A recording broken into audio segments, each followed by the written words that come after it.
Yeah. All right.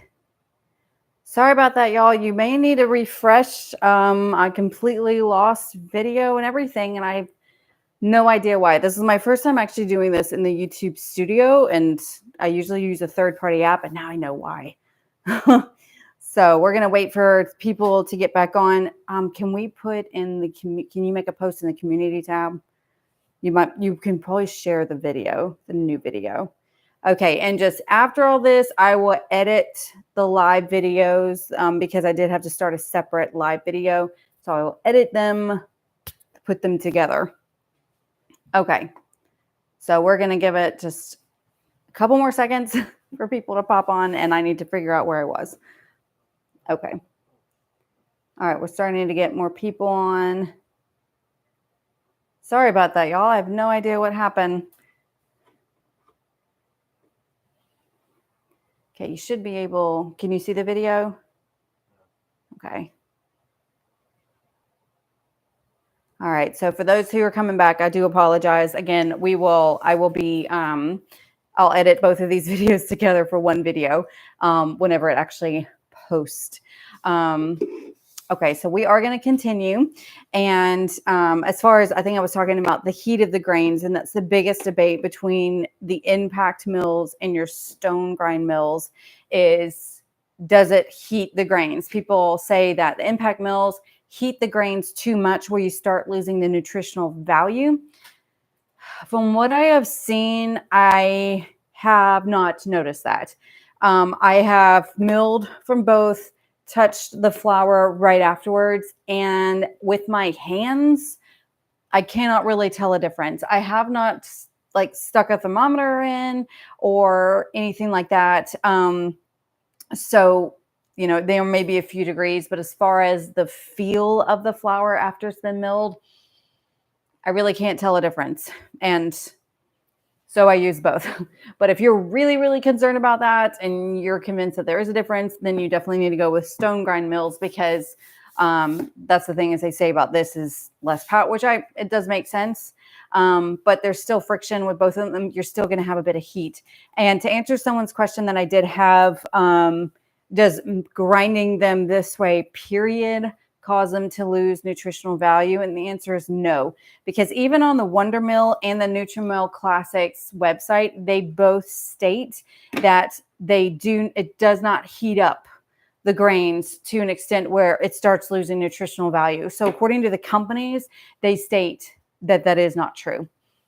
So that's my opinion on that. Okay.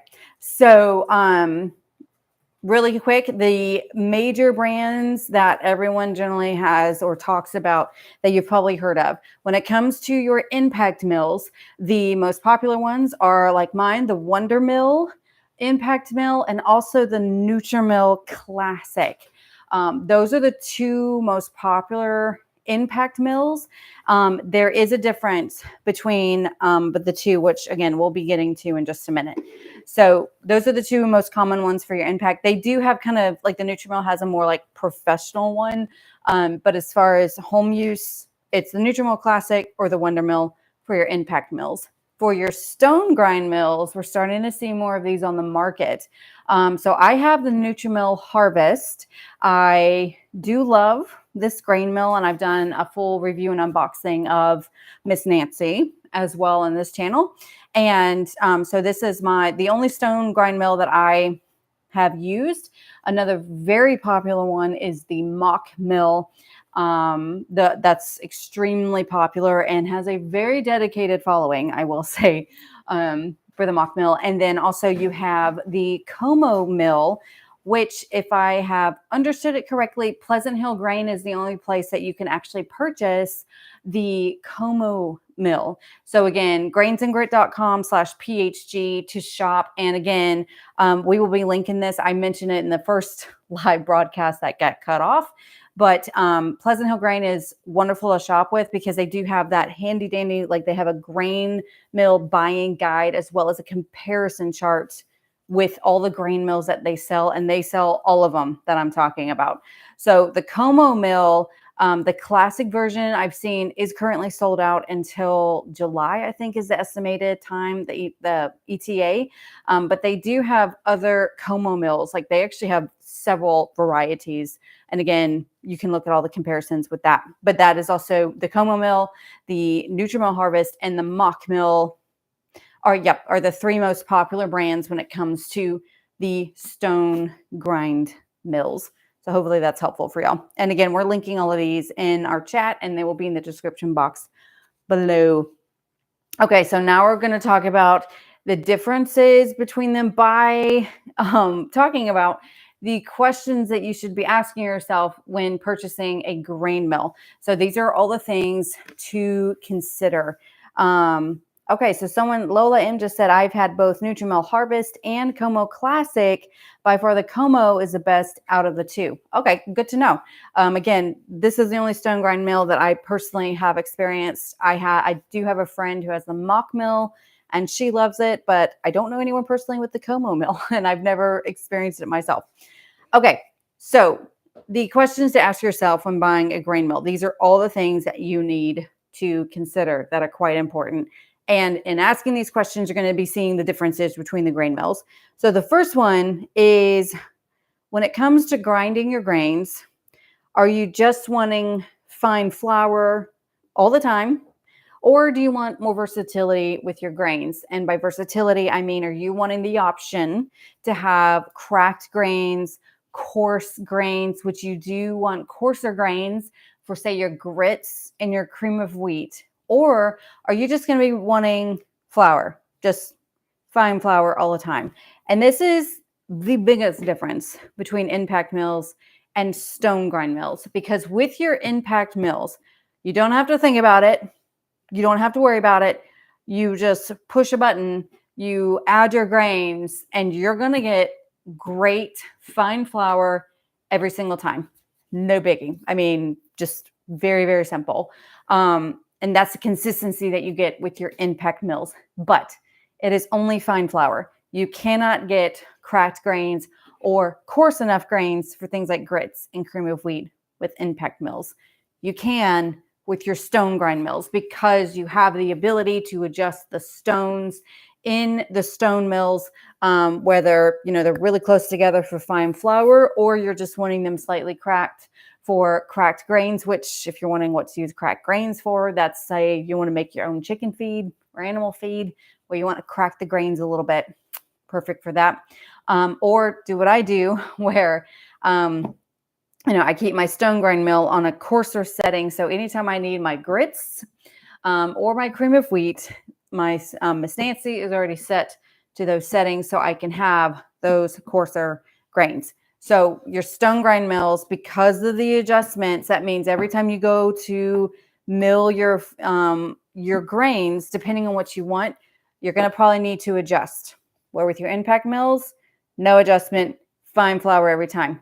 So that is something to consider. Do you want the versatility of the stone grind, or do you want just simple, easy peasy, fine flour every time? That's your impact mill. Okay. Excuse me. All right, let me see here. And then we have second question to consider. Now, this is, in my opinion, a slightly minor one, but I know in some people's opinion, a very major one. And it is, does aesthetics matter to you? As you can see, the Nutrimill Harvest, the Como mills especially, they are very pretty. They have the wood grain on it. They look, this with the Nutrimill Harvest, you can actually choose your colors here. Now, I added the sticker. It was a sticker that came with the mill. So I added this. But you can see these are very pretty mills. They look great on your counter, as opposed to the impact mills. These are just workhorses, and they just look like appliances. So that's kind of a minor thing to consider. Again, I generally go with functionality over aesthetics, but I know some people that is important. So that's another thing to consider. I mean, especially even just in the stone mills, I find the Mock mill, now they do have like a really premium version that is the wood look, but it's way more expensive than their typical Mock mill 100 or 200. But the Mock mill is a bit more appliancey, industrial looking. So that's something to consider if that is important to you, is the look of the mills. Third thing is your ease of use. This is definitely something big to consider. So again, your Wonder Mill, your Nutrimill Classics, your Impact Mills, these are very easy to use. You flip on a button, fine flour, done. And they're just a switch of the button. There's no turning of dials, no adjusting, anything like that. Whereas your stone grind mills, I would say all of them have a bit of a learning curve. You're going to have to learn where to put your dials for the type of fineness or coarseness that you are wanting. And another thing to consider is, and this varies with each one, but you can see the Nutrimill Harvest has the dial here that you have to turn. The mock mill, I know, typically has like this little more of a switch type looking thing, kind of like a small handle to adjust. So those of you who may have, say, arthritis, where this might, I mean, it's not hard to turn, but as far as grip goes, this may be difficult to some as opposed to just kind of adjusting a little handle. So again, might not apply to everyone, but again, something that is important to consider, because I understand with grain mills, they are definitely an investment and you want to choose wisely. So the ease of use is a thing. And again, that kind of goes back to also the versatility, because again, your impact mills, super simple, flip it on, you're good. Stone grind mills, you're going to have to adjust it every single time to make sure that you're getting the fineness that you want or the coarseness that you want. Okay, so all right, let me see. Can you let us hear what a fine stone grind mill sounds like versus a coarse ground sound? I don't know if I can. I may do that later, Judy. That was your question, because I don't know if the sound would even pick up. But I will discuss this later. But I will say that brings up another thing to consider when buying a grain mill is how loud they are. I will say grain mills are noisy. I would say to compare it probably to a blender, which most people have used, or say like a hand mixer. It's definitely, your impact mills are louder and they're a bit higher pitch. When this baby comes on, it's like a higher pitch, where their stone grind mills, they are quiet when they turn on. But once you add the grains and they start grinding, that's when you start hearing it. But it is more of an actual, like, you just hear the grinding of the stone. So this is quieter than impact mills. You can still hear it, but it's not going to wake up the dead as much as these. And I think I've been told that the attachments, because Mock Mill and KitchenAid both have a grain mill attachment that you can attach to like the KitchenAid mixer. And I've been told that that is really loud. So that's something to consider, as well as just the loudness. And if you have really sensitive ears, that, something to consider. But again, it's not like you're using them for a long time. But I will say with the stone grind mill, kind of to answer Judy's question, I don't have any grains out here, then they're in another room to mill. But with my stone mill Harvest, I do get a lot of questions about how do you know when it's fine enough. And when I turn on Miss Nancy here, now she's set to a coarser setting. And when she's set to a coarser setting, you're really not going to hear the stones grinding together. When you turn it on, no grains. So this is before you've added grains. I turn it on, I'm not really going to hear the stones. And whenever the grains go in, it's definitely a you can tell it is a coarser grinding sound. The biggest way I get fine flour from here is whenever I turn this on before adding the grains, I turn the dial until I start hearing a squeakiness that the stones are making, telling me that those are rubbing together pretty close. And when I hear this bit of squeakiness, then I add my grains, and that's whenever I get my fine flour. So I don't know if that applies for other stone mills, if it'll make the same sounds, but that is how it is on my Nutrimill Harvest whenever I want to make sure that it's getting that, especially the fine flour. I listen for that squeakiness. Okay. Next thing is the power. Now I mentioned this already, but another thing to consider. Now this will loop in our manual mills. If power is a concern for you, which I know that it can be, because some of y'all may live off grid or want to consider living off grid, or maybe you do not have full electric access. So that, and you have to watch your power. Impact mills is probably not what you want to do. This does use the most juice, the most power. Your stone grind mills, they're going to vary based on which one. And again, they do tell you how much wattage is used in that comparison chart that Pleasant Hill Grain has. So you can definitely look at that, but it is something to consider. And then, of course, you have your manual mills that require no power whatsoever, just a long time to grind up your grains. But that is something that some of y'all may need to consider, is how much power these appliances are using. Next up is space, another big one. So as you can see here, we do have the Nutrimill Harvest. This is it. It's just this. Now you do need a separate bowl for this, as most stone grind mills need, as opposed to, you can see here, the Wonder Mill. I've got two separate containers. Now this one can go on top for storage. So as far as that goes, but if you're putting this under your counter and your counters stop here, you can't stack it this way. You're going to have to keep it this way. As opposed to the Nutrimill Classic, it's still a big device, but the flour canister goes underneath. So it's a bit more, it's not two separate things. It's a bit more together, where the flour goes into basically like a drawer that you pull out. So that's a huge thing to consider. Another thing is, especially when you're looking at manual mills, which we'll get into, is, does it attach to a counter? Do you have a lip on that counter to hold your grain mill? Now, again, that applies to manual mills, not your electric ones, but something that you definitely need to consider. Some of these stone grind mills are larger than others. So again, space is certainly an issue, especially if you're looking at putting them under your cabinets. Like you can see mine, you have the upper and the lower. How much space do you have here? Something to consider. And they will always give you the height of the mills whenever you go to look at them. Okay, let me make sure I'm gonna, okay. And, okay, so next thing to consider when buying is, where do the grains go whenever it's been milled? Again, something that may just be a minor thing, but it kind of goes with the space thing a little bit, is once your grains are when you're grinding your grains, where do they go? So the Wonder Mill, your classic mills have a container that go with them. So here, the Wonder Mill, it has a separate container.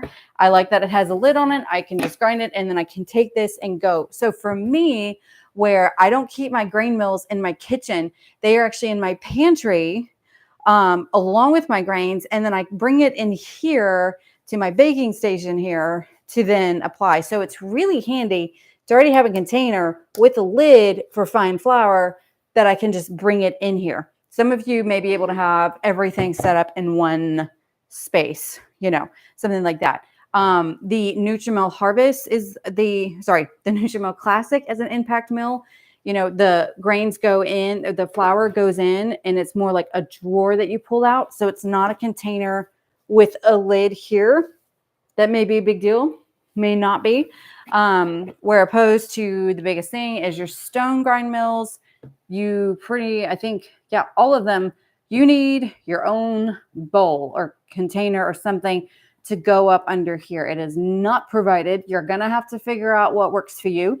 Now, some people, one thing that they do with their stone mills is they get a little pedestal. They find something that, off of Amazon or a box, something like that. And so they lift this up. Now, these are heavy, so consider the weight of it.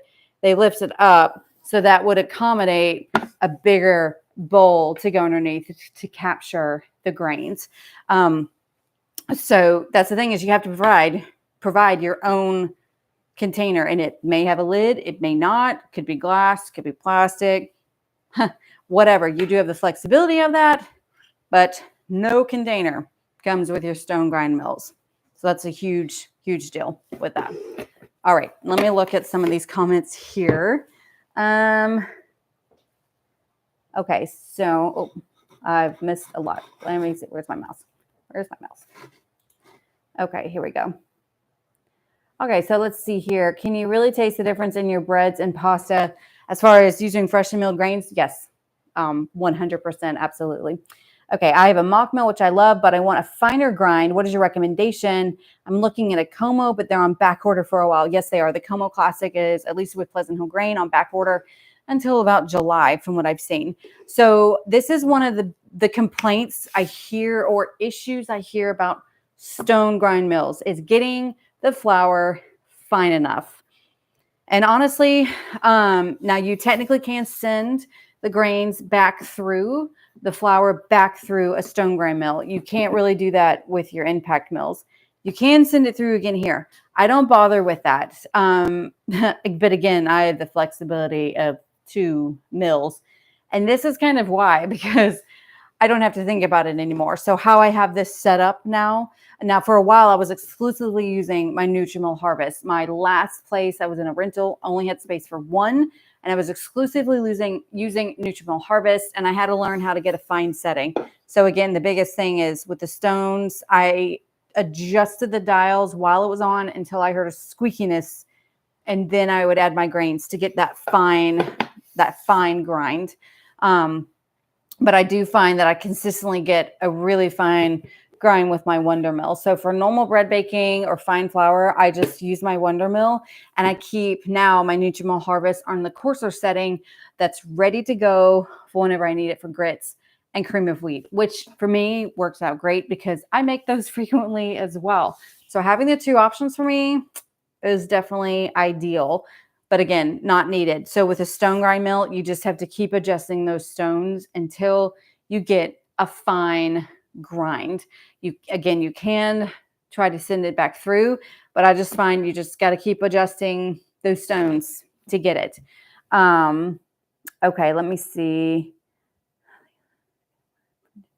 Yeah, I think that it's always best to buy as much of a machine as you can afford. It prevents you from upgrading every year.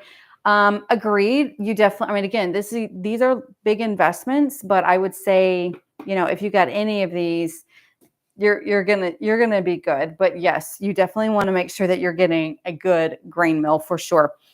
Okay, so I have a mock mill and I really love it. I can definitely taste the difference in my foods.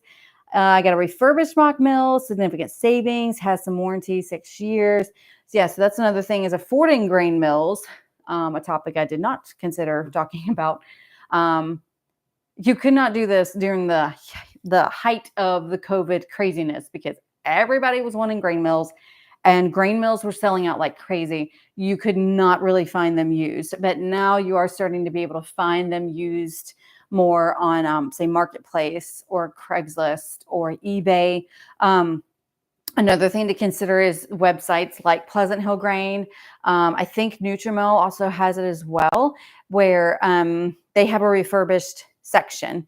Now, it's not always available, but definitely check that on a regular basis to see when one pops up. Okay, so let me see here. People saying, yep, if you want fine milling at all times, I suggest getting an impact mill. Yes, that's the thing is if you want fine flour every single time, impact mill is the way to go.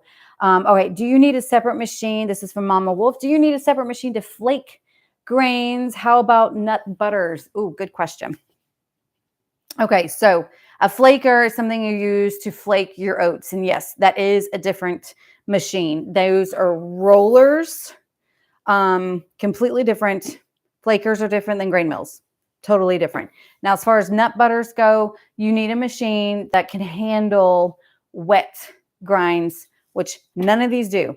Your impact mills, your stone grind mills, you never, ever, ever, ever, ever, ever, ever, ever want to put wet grains into these. You will destroy your mill, and that will be no bueno, no good. Never wet grains in here. There's no coffee beans, nut butters, nada.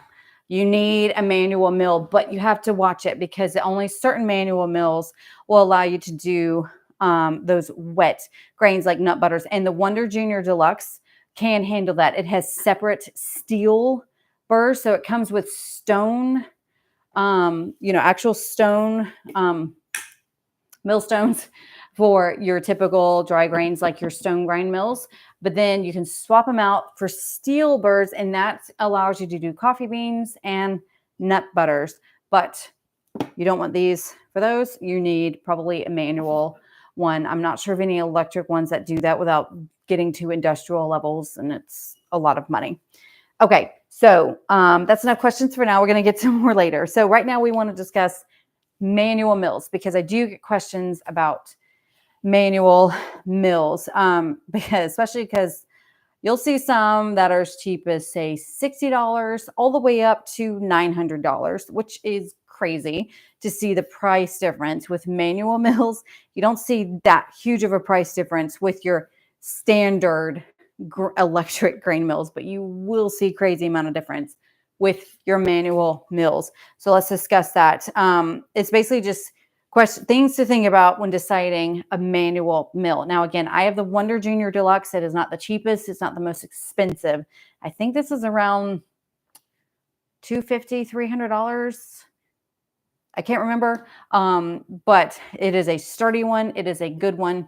It has attachments. Again, this can do dry grains as well as wet grains. And I did get the drill attachment for me to hook up a drill to it to actually make it more motorized. So instead of buying like a separate motor, like some manual mills have, this one actually has a drill attachment. So much smaller. I already have drills, easy peasy, and it was cheaper to kind of mechanize this a bit. Okay, so when deciding a manual mill, first of all, why are you wanting one? Most people say it's, is it for full-blown power grid has shut down? There is no power for the foreseeable future. Or are you just wanting one for, you live in a place like me, Florida, where we get hurricanes and the power is going to go out, and it may be out for a few days, but we know it's coming back, but it may just be out for a few days. You live in a place with snowstorms, and that might cause outages. So you're mainly looking at something very temporary. If you're looking at something more temporary, short term, then get you a manual mill, but feel free to just go on the cheaper side, $60, something like that. And I did do a video a while ago about a cheaper manual mill. It is a Roots and Branches. I will have to link that in the description box. But at the time, it was only $50. I think now it's gone up to $60 or $70. But as far as a hand mill goes, it got the job done. Yeah, it took forever, just like any manual mill does. Takes forever and, a lot of arm power.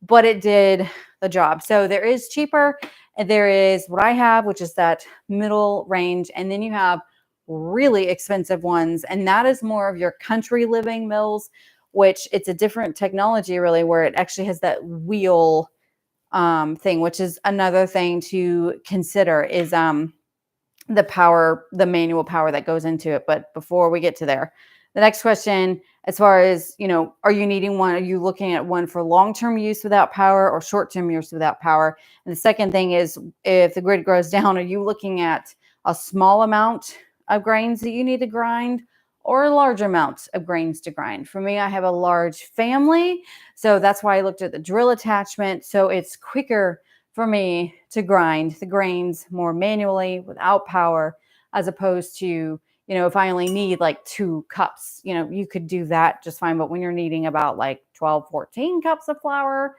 that's a lot and something to consider. And if you're looking at a really large crowd of people, I would consider the ones like the Country Living Mill, because those are actually, with the technology that it has with the wheel, it's a lot easier to use. And another thing to consider is, with the manual mill, what attachments do they have to make it mechanical? So like I said, with the Wonder Junior Deluxe, they have a drill attachment. They do have a little motor that you can buy. Some of them only have the drill attachment. Some of them only have like a separate motor to buy. It really just depends. Just whenever you pull up the mill, wherever you're shopping, be sure to look down, and they usually, where they usually show you like other things you may be interested in or attachments, see what they have available. All right. We have Null Hypothesis, $5. Thank you so much. It says, we appreciate you sharing your knowledge with us. Thank you. Well, thank you so much for the $5 tip there. I really appreciate it. If you're wanting to do that too, or if you really want to guarantee I answer your question, that is the $ down below where you can kind of leave a little tip there for me. I appreciate it. Okay, so next up, like I already said, we kind of mentioned this earlier, is do you need a wet grind or a dry grind? Because not all manual mills will allow you to do things like nut butters, coffee beans, and I already mentioned that before. So be sure to check that out when they're discussing looking at manual mills.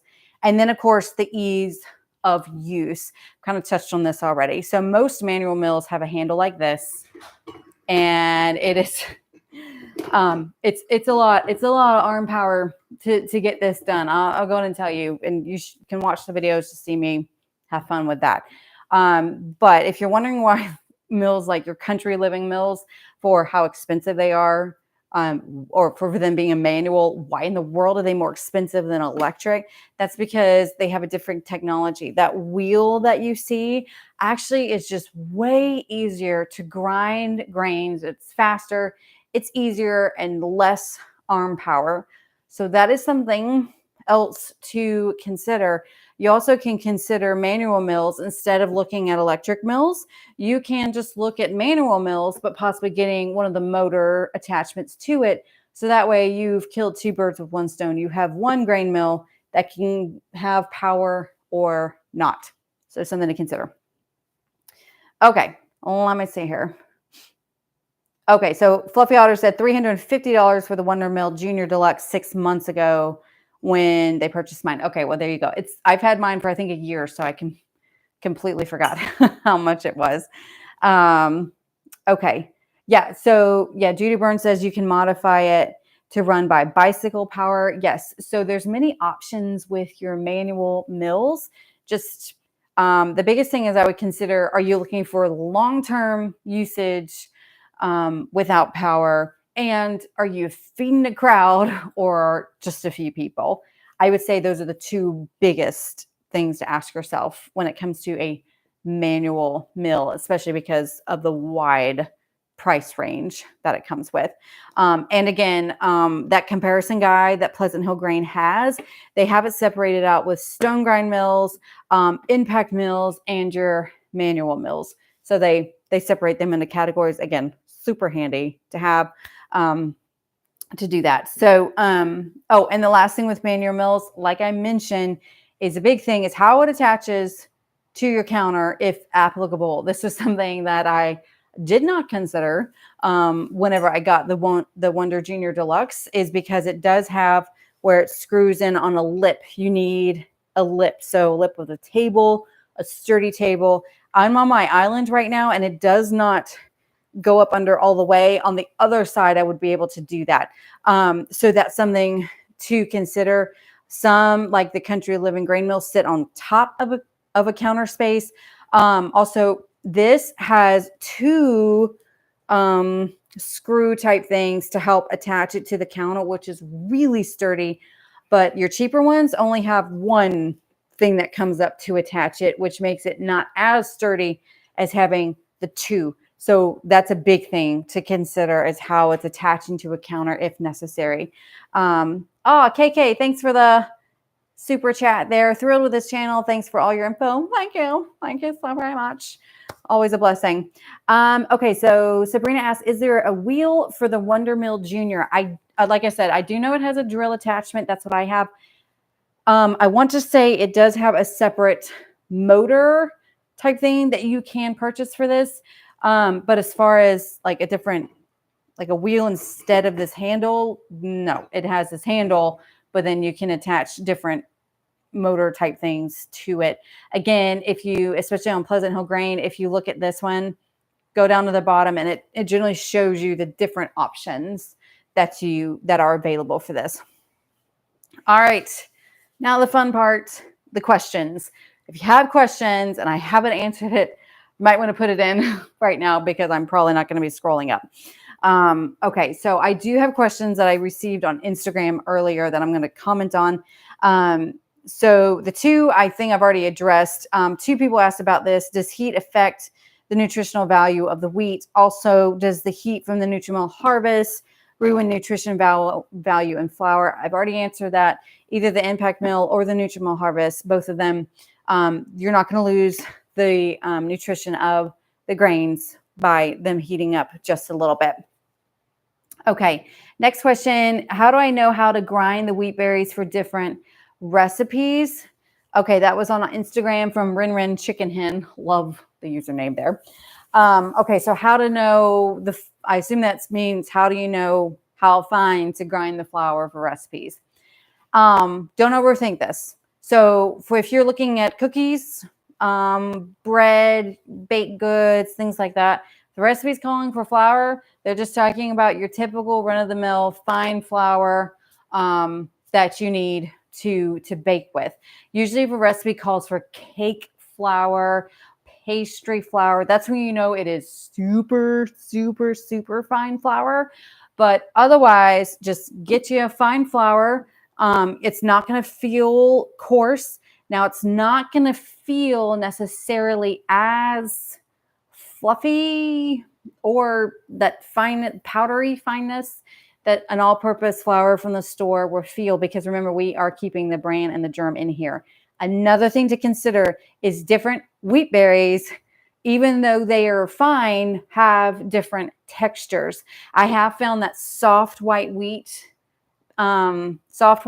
grinds into a fine flour that actually feels similar to an all-purpose flour, whereas opposed to a hard red or hard white wheat, especially the hard red, it grinds into a fine flour, but it does feel not as that powderiness. And I'm really hoping I'm describing this correctly. I wish you could feel it. So do know there is a difference between the grains, and you'll discover this the more that you do this. Even if you're grinding it fine, it's still fine flour. If you're getting grittiness in your bread or your baked goods, probably means that you have not ground it fine enough. Try again. Or if you have a stone grind mill, I get this question a lot. There's grittiness in my bread. What is going on? Probably the number one question I get as far as stone mills go. And there's two things for this. One, you just may not have ground it fine enough. Grounded. I don't know. You may not have milled it fine enough. So try again. Or with your stone grind mills, you may have some, gunkiness that has gotten in there, especially if you've switched back and forth between coarse grains and fine grains.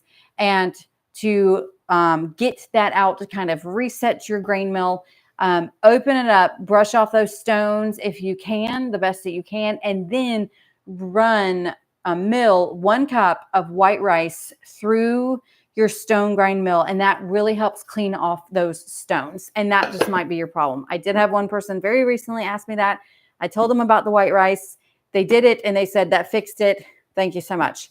So it does work. So that just might be your problem. And again, especially if you're switching back and forth between coarse grains, fine grains, you may just be having some coarse grains come out in that fine flour. All right. So let me see here. Okay, so someone asked, I need a manual mill for potential power grid failure, $50 versus $230 versus $700. Help. That was from Emmy Witt on Instagram. I already covered that, of the different price differences.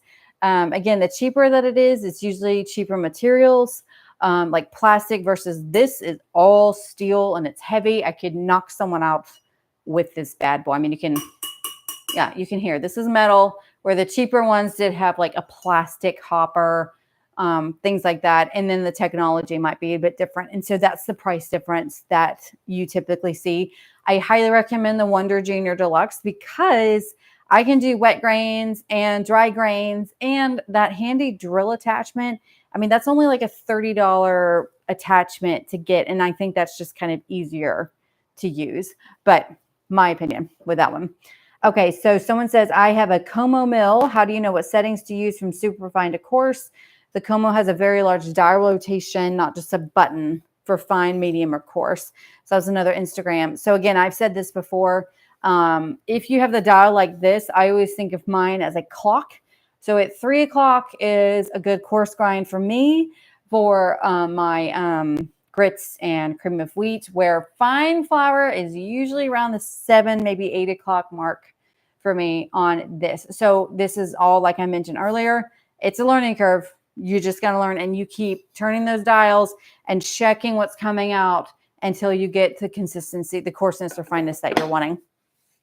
All right, let me see here. Oh, the mouse. Where's my mouse again? Okay, there we go. Okay, so let me go back here. Clean up after. Okay, clean up after grinding.